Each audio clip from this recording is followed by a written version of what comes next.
Hey everyone, it's Ellen Lewis from Crazy for You, and tonight we are going to be talking about beautiful Noro Tasogare. If you are a Noro lover and you have seen this season's issue, I'm talking about this garment from the cover of magazine 23. It's so lovely, and it was the last yarn to come in. It just arrived.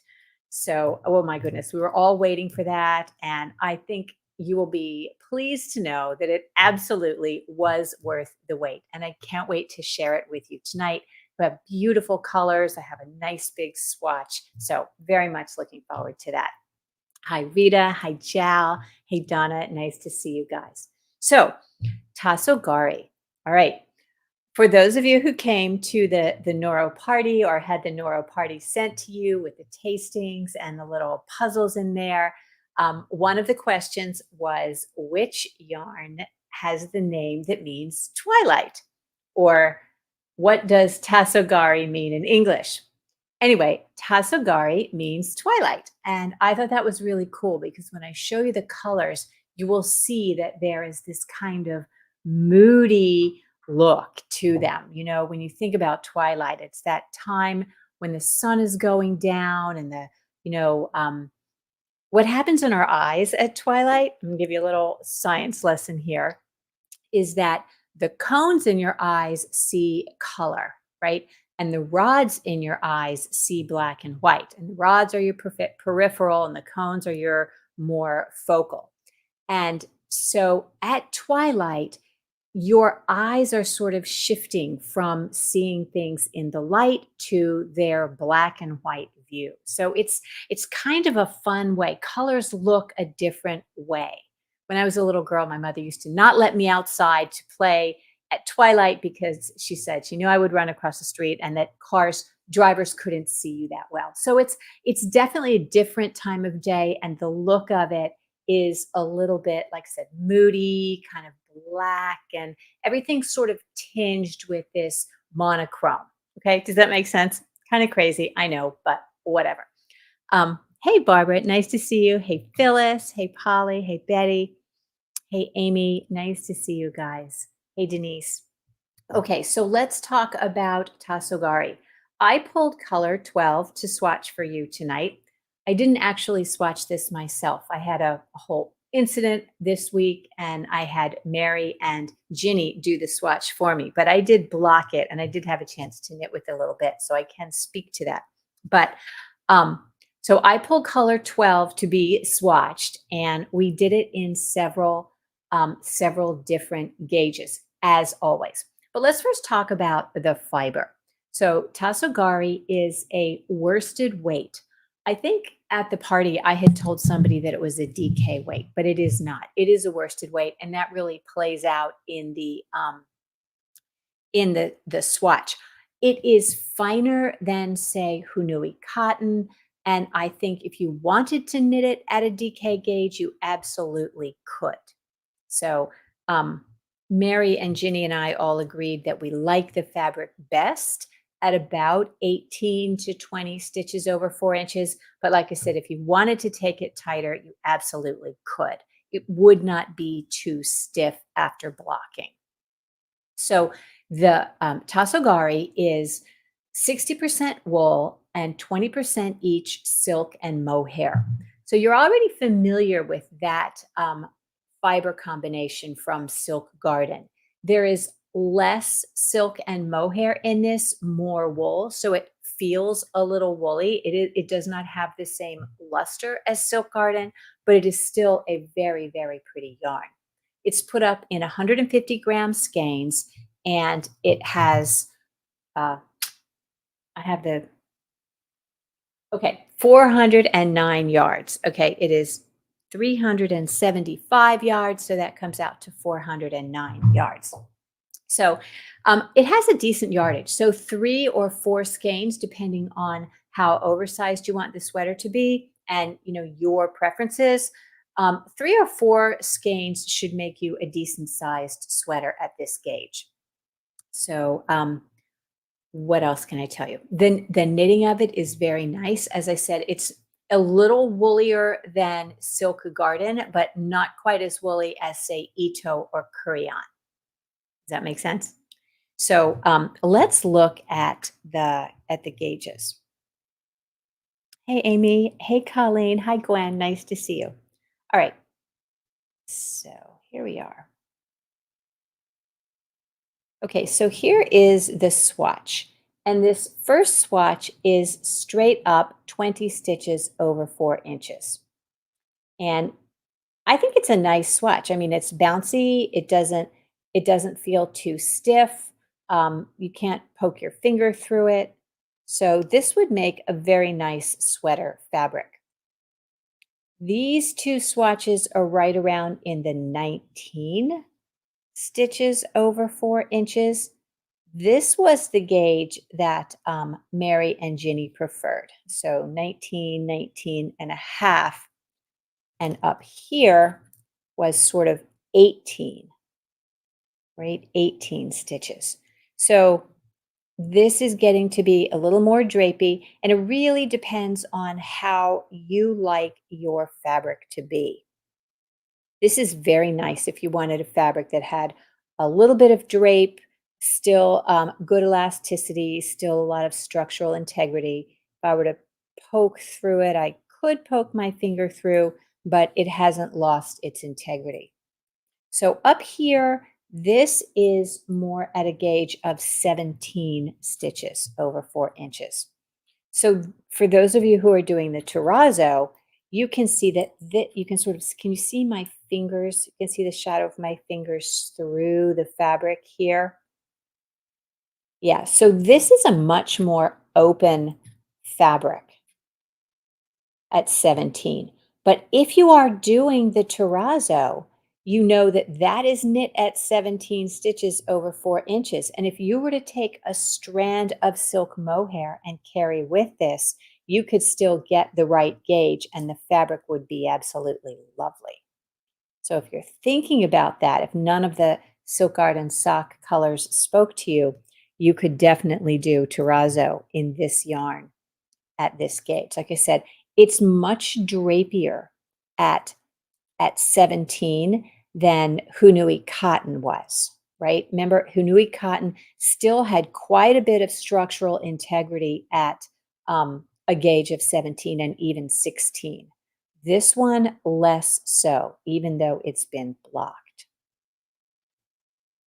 Okay. Hey, Irina, nice to see you. Okay, what is the gauge of the bottom one? Okay, so down here, this bottom gauge is like 19 and a half, 20, right? 20 stitches over 4 inches.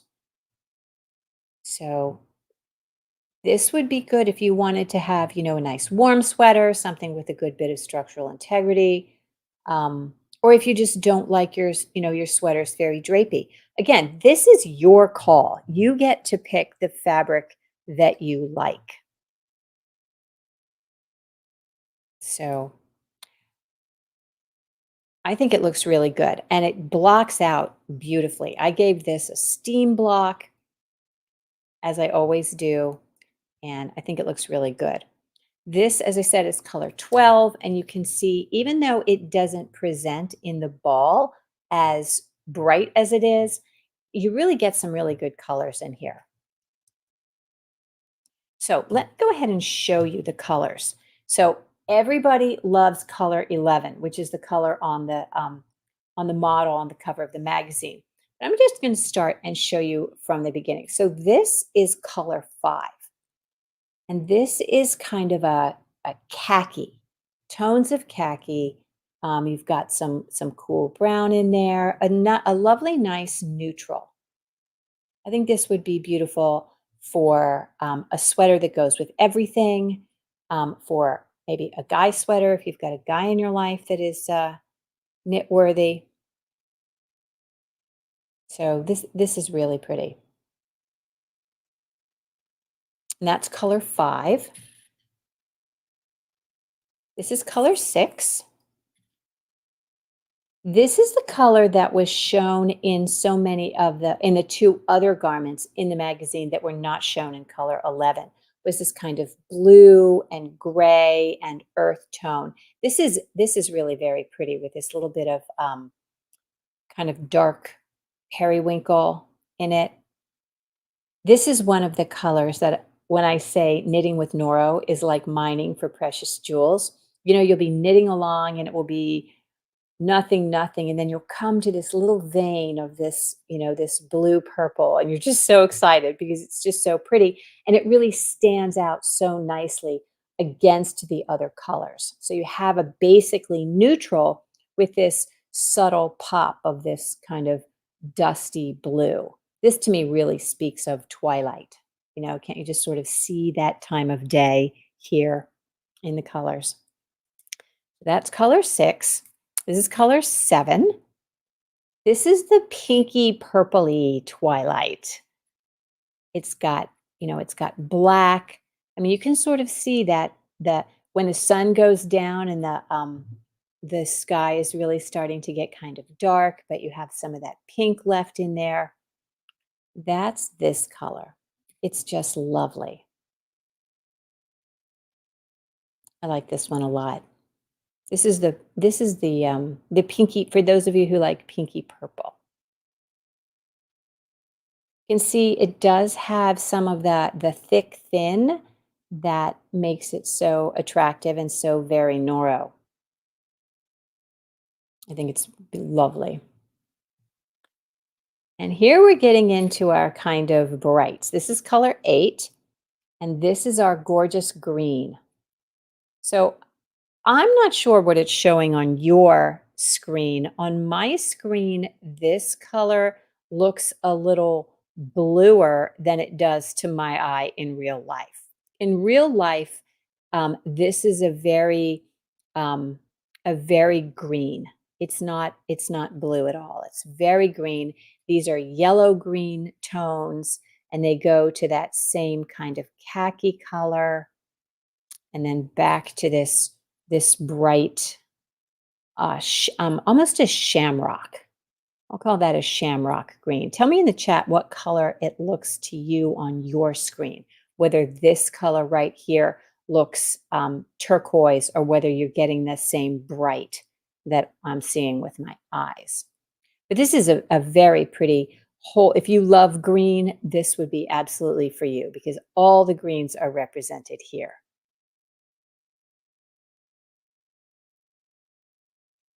All right, let's see. Kathy says, looks teal green on her end. Yeah. So I think that, I mean, even though this is my DSLR camera, I think the color is just not showing quite as true here. It's showing a little cooler than than it is in real life. But if you look at it on my website, I think it looks very true. So very pretty. Jal says turquoise, light green, brown. Yeah, it's definitely more of a Christmassy sort of shamrock green. Okay, and this is color 9. This is our blue. And this color right here actually is turquoise. So this is reading a little less warm also. So this is a beautiful turquoise color, like the turquoise gemstone. And again, you've got that whole kind of moody sense to it. Everything looks to be a little bit in shadow with these yarns. So if you're a blue lover, this is the one for you. It's blues and this little bit of turquoisey blue green.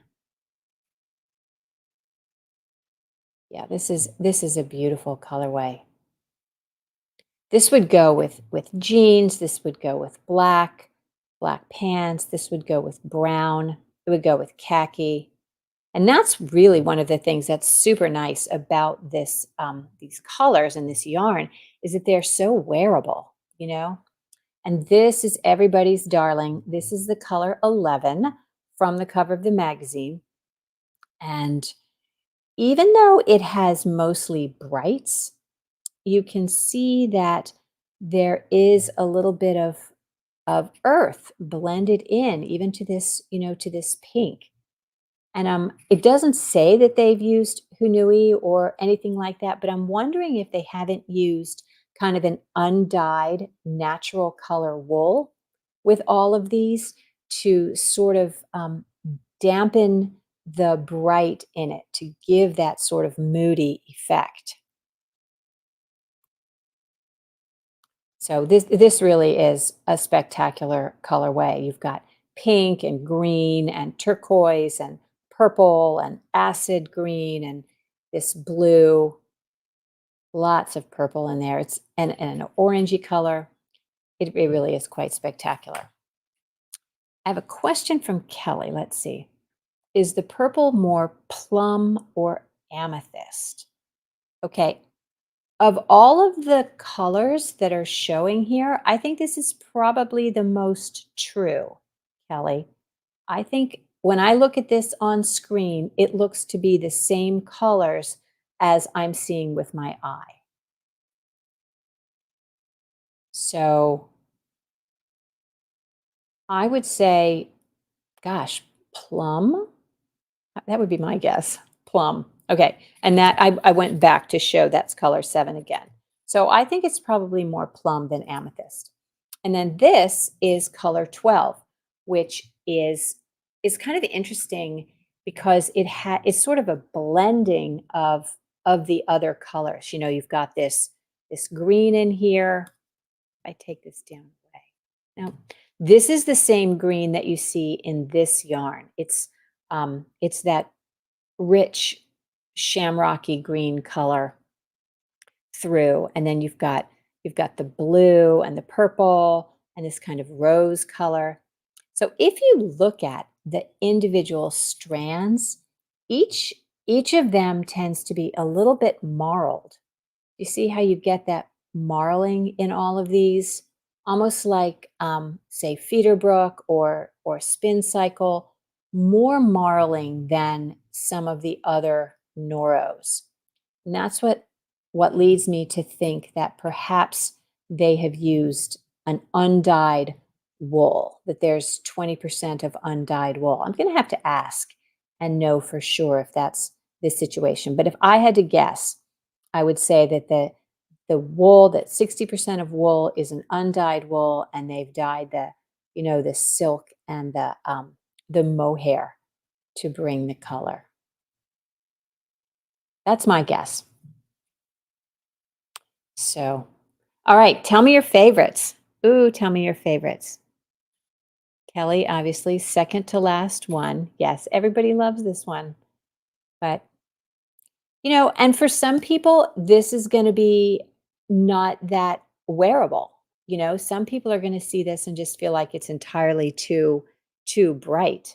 Um, Not me, of course, but some people like very sort of neutral tones. And there's a lot to be said for something like this that would go great with denim and khakis and all those kinds of things. So I had a comment from Terry when I posted that this video, I posted on Instagram that this video would be here. She made a comment that she hoped there were a lot of good accessories. And you know that I typically focus on sweaters, but there are a lot of really pretty accessories. Again, when you are looking for projects to do in Noro, you can search on most any of the yarns that are of the same gauge because they would be largely interchangeable. So if you were to search on, say, Tsubami, you could interchange this yarn with Tsubami, right? You could interchange this yarn with Silk Garden. And, I think you could even interchange it with something like Miyabi. So I have brought all of the garments and accessories that are designed for this yarn, which is a fairly limited number because it's a new yarn. And there were only like 4 garments in the magazine that featured it. But there are lots of designs that would be really beautiful in this yarn. And I wanted to share those with you now. Let's see what everybody's favorites are. Okay, Amy, 11, no surprise. Yep.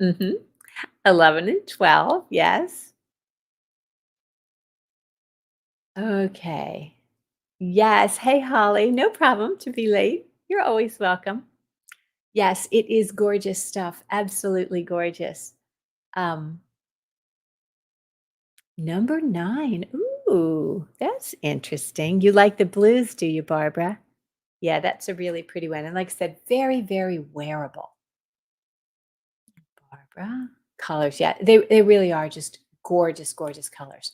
So let me go over here and share with you my screen and show you some of the garments. Okay, so these are the leg warmers that were featured in the magazine. If you watched the video that I did with Whitney looking at all of the garments in the trunk show, these leg warmers were there, and they are, of course, in color 11.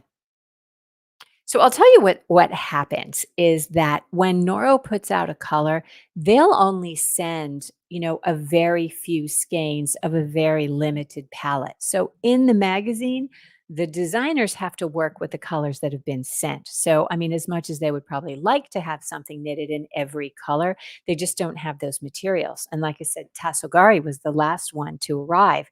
So we're lucky to have anything at all. Anyway, these are fun. They're a twisted rib leg warmers, and they are just great. Okay, I'm going to go through these quick because I have a lot. This one was designed for Tasogare. I think she used color 11 also, maybe some other colors. This is a cute little feather and fan cowl. Isn't that cute? Very nice. And you could also see she's used it interchangeable with Silk Garden. And I think if this is Tasogare is a much closer match to Silk Garden than it is to say Kurion in terms of the loft and so forth. All right, of course, Flicker and Flame, which is a stranded hat by Andrea Mowry. She used Spin Cycle, but I think Tasogare would be a lovely combination with it. You could use Noro. Malvinus with this. I always forget that name, Noro Malvinus, which is a beautiful solid yarn that would play nicely with the Tasogare.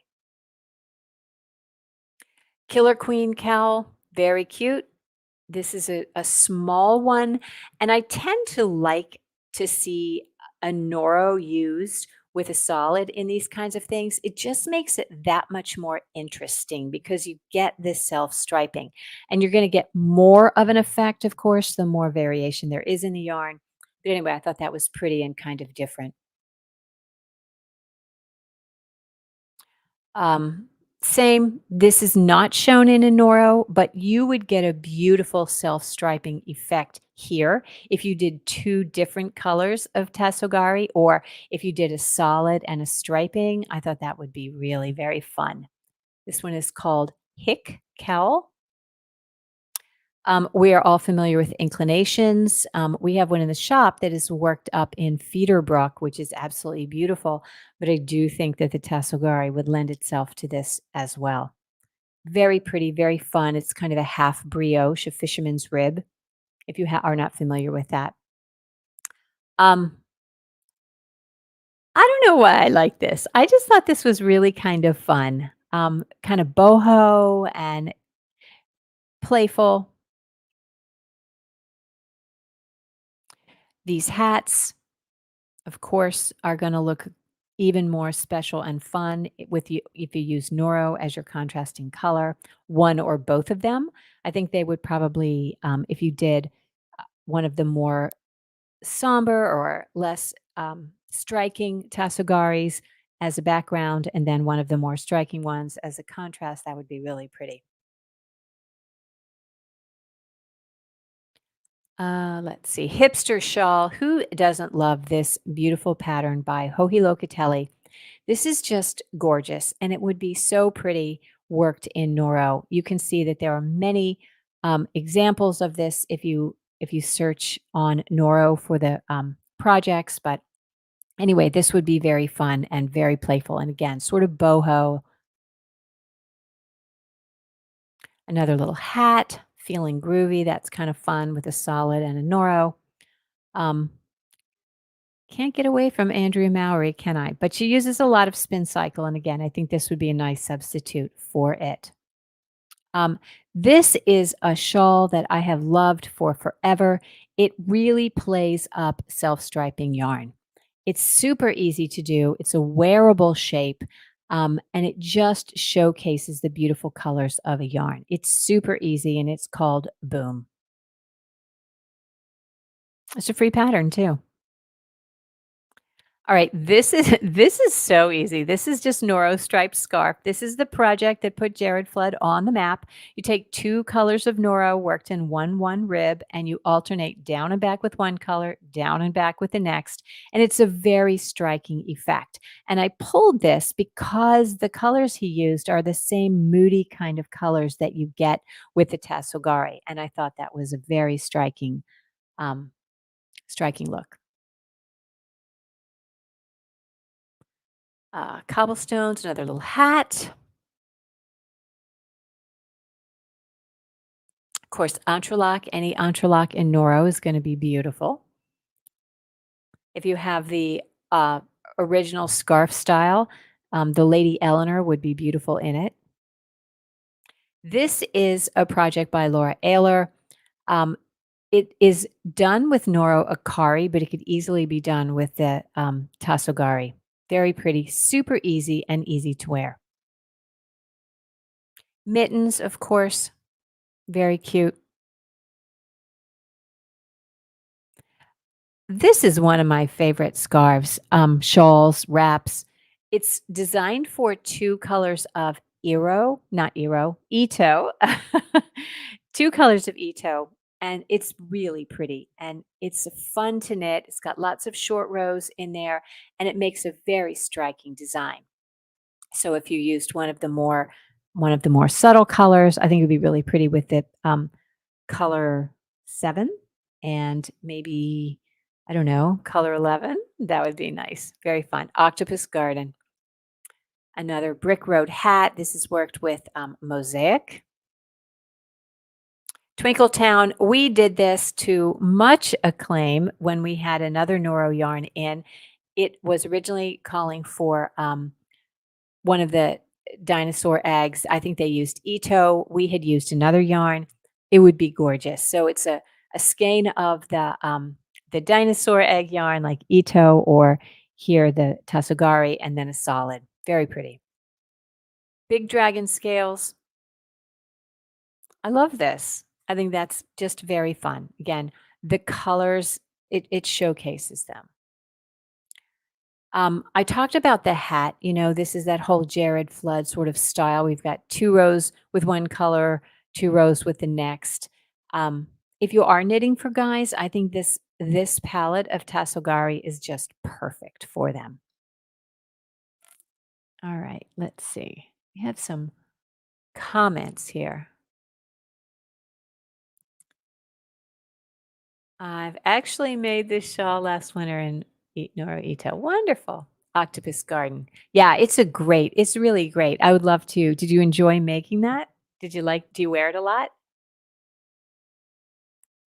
Okay. Brick Stitch Cowl. Again, you would use Malvinas and Tasogare for this. This was written for a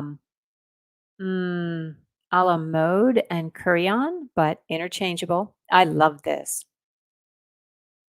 And then this is a favorite from way, way long ago, but 2 colors of Curion here worked in a slip stitch pattern. This is so much fun to knit, and it's really pretty. I knit one of these, and I would knit another one.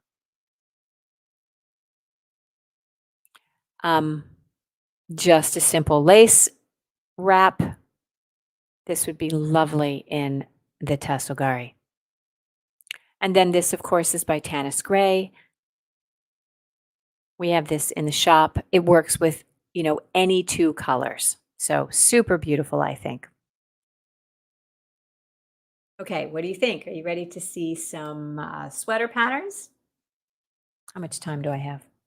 Ooh, not very much. I'm just going to show you real quick then the sweaters that we have. All right. Oops. That's not it.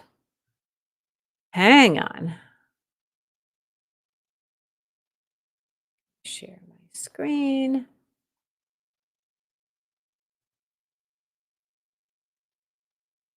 There we go. Okie dokie. All right. So this is the garment that one of the other ones that is featured in the magazine in color 6. Really pretty. I think that's color 6. Let's double check.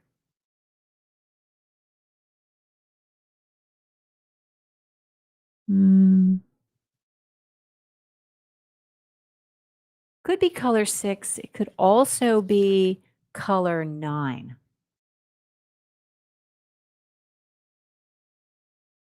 Either one would be great. But yeah, we had this in the shop. I remember Whitney modeled that. It was very pretty.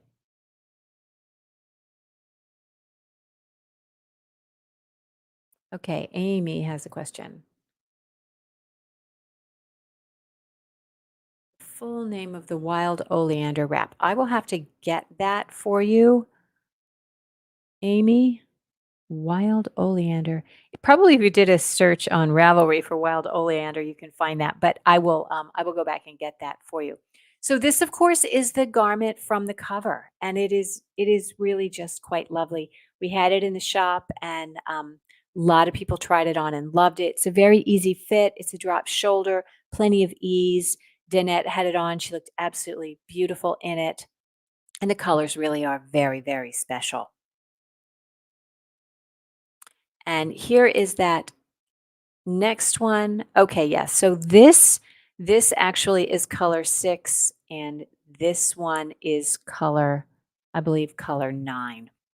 So we do have 3 colors represented here. Very pretty. Look at how the texture interplays with the texture of the knitting interplays with the texture of the yarn. I think this is really very lovely. Yeah. So we don't have a ton of time, but this is just a simple vest, that you could work in this yarn, and this would be very wearable. I honestly, I pulled Noro designs that were for Miyabi, which has a similar texture to this. So I think that would be just really, really nice. Let's see. Say color 6. Okay, so the cardigan is color 6. All right, my mistake. I think you could do it in either one, but yeah. Okay, let me go real quick back here and get Amy's. Right, oleander.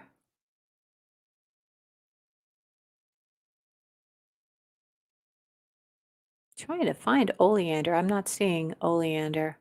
Brick Road hat. Octopus Garden.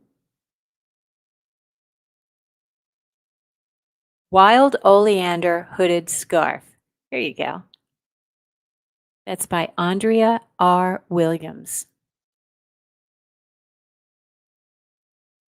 So very cool. Okay, so tell me what you think about Tasogare. Um, I know Noro is known for its bright colors and for its, sort of over the top combinations, but I am really enjoying the sort of more subtle look of these yarns this season. I think it's really pretty, and I think it is going to make for very, very wearable garments. And I will tell you, after blocking, this is definitely soft enough for next to skin wear. I mean, not if you're like super sensitive. I think it probably is, if you tend to be sensitive, you might want to wear something under it. But I think it feels really nice and soft. And I would make a pullover with it. So these are all in stock. I have all of them on the website at crazyforyou.com. So if you go to Tasogare, then you can see them all there, and I will ship them out to you tomorrow. So thanks so much for joining me. It's always a pleasure to see you and to share my favorites with you. So until next time, knit fun, wear fabulous. We'll see you then.